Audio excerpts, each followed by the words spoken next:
smokers we got here. I don't mean weed. Sorry. It's just me, isn't it? Isn't that wild? I mean, New York seriously is getting just like California. It's like you can't smoke anywhere. Trust me, I actually started smoking a few years ago, about 10 years ago actually now.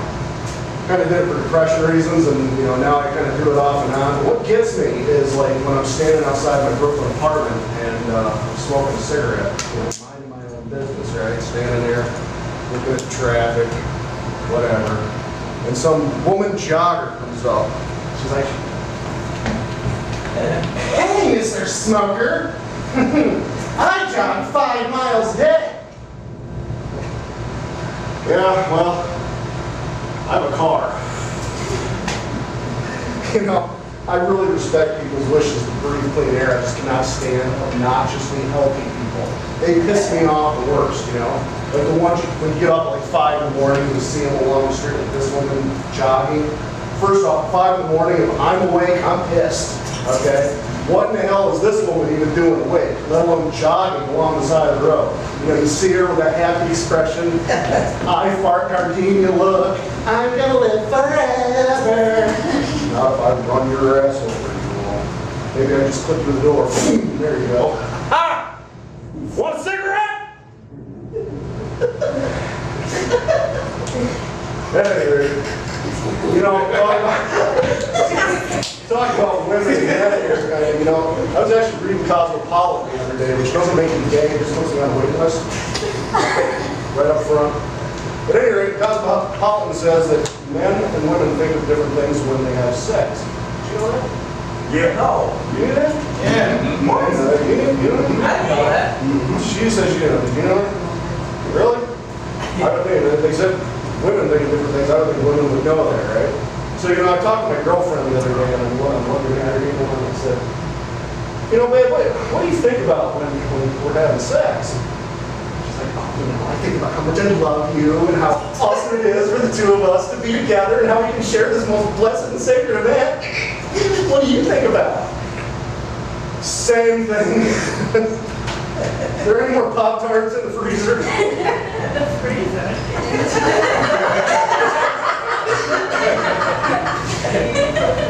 Let me tell you a joke. Woman goes into a hardware store.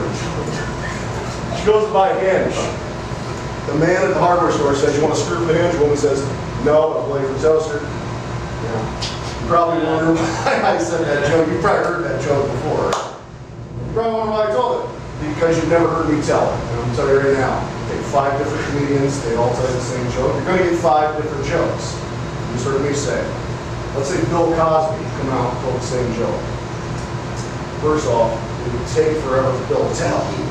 He would come out with this big old long cigar, it'd take half an hour to tell one joke. Okay? Come on, boy.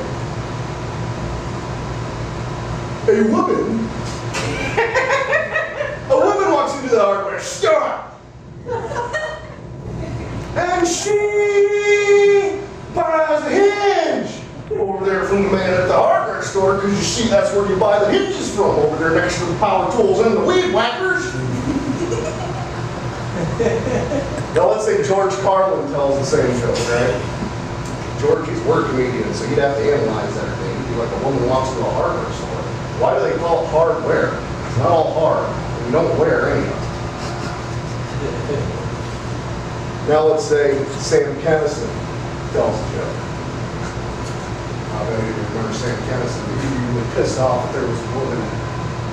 He'd be like, a woman goes into a hardware store. What's a woman doing in a hardware store? That's a place for men. You slut. You whore. Get out. Out.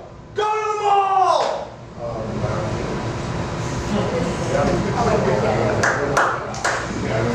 Now, for all those of you that remember Andrew Dice Clay, he would take a cutest little joke like that, turn it into the most dirtiest thing you ever heard. He'd be like, this woman walks into a hardware store. Ah! Man says, you want to screw with the hinge? Woman says, tell you what, Junior, I'll let you butt fuck me for the toaster. You can drop a load down my throat for the washer and dryer. Ow!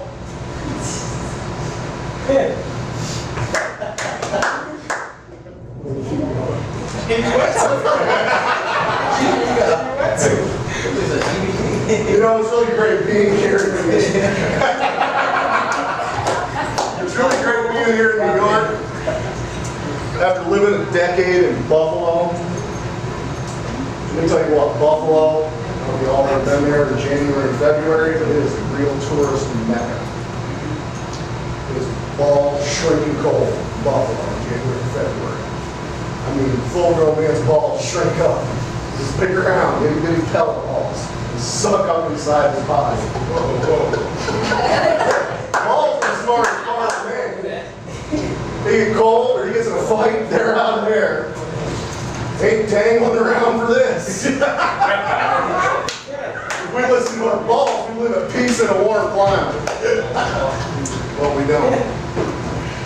I like to travel all over, New York, Buffalo, you know, I was traveling places like Mississippi. Let me tell you something. If you guys have never been to Mississippi, don't go.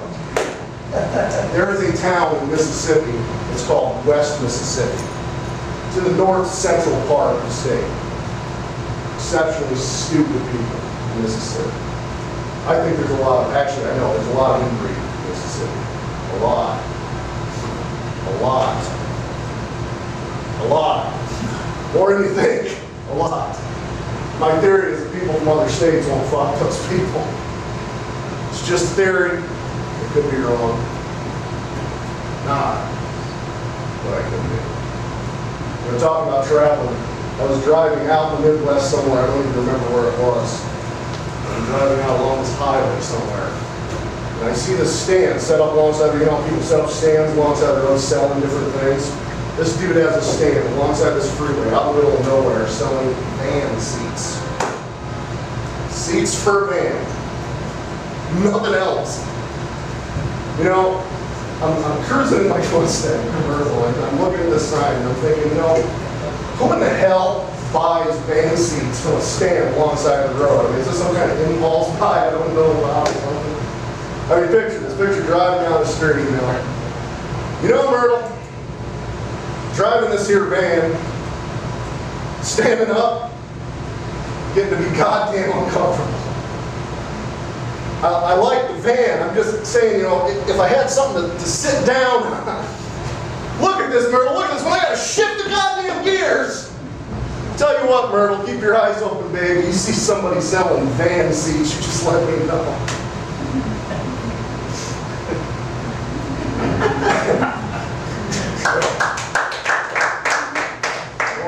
No, keep going, keep going, keep going. Please. I'm loving this. I'm actually and I travel a lot, so I'm interested in articles all around the world. And I was actually reading this article about this man that was fishing. This was actually in the Houston Chronicle, if I remember. He was fishing along the banks of Baton Rouge on the Mississippi River. And Harry, this article says, here this guy's fishing, and this woman that doesn't know this man sneaks up behind this man, picks up a piece of driftwood, and beats him to death with it, right? Whap, whap, whap. Then she collects rocks, puts the rocks in the dude's clothes to weigh his body back down, drags his dead body out into the middle of the river, and sinks it. Gurgle, gurgle, gurgle. According to the Houston Chronicle, the police of Baton Rouge, Louisiana, said that they suspected that this was a brutal attack because they noticed that one of the man's testicles was still lying up on the riverbank. Oh shit, that's a clue, all right. Yeah, indeed. And then, you know, I thought, you know, I know of no gentle way to hit a guy with a piece of driftwood so that not only does it kill him, but one of his balls pops out and rolls down his pants leg and lays on the ground. And the Baton Rouge police assumed it was a brutal attack. No shit. I mean, did she gently remove his ball and place it lovingly on the riverbank to throw the police off? Here comes another one.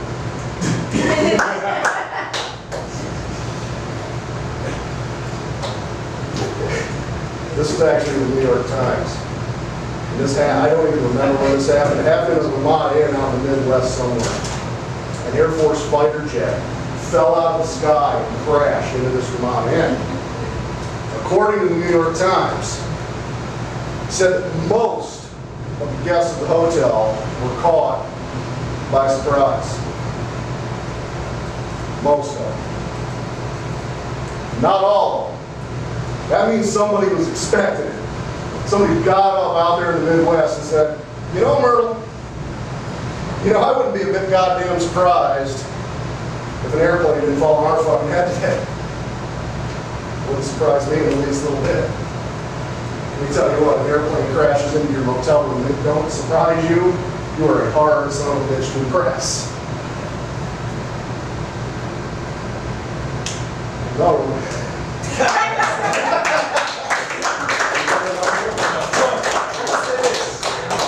The fact that you can keep going for days and go.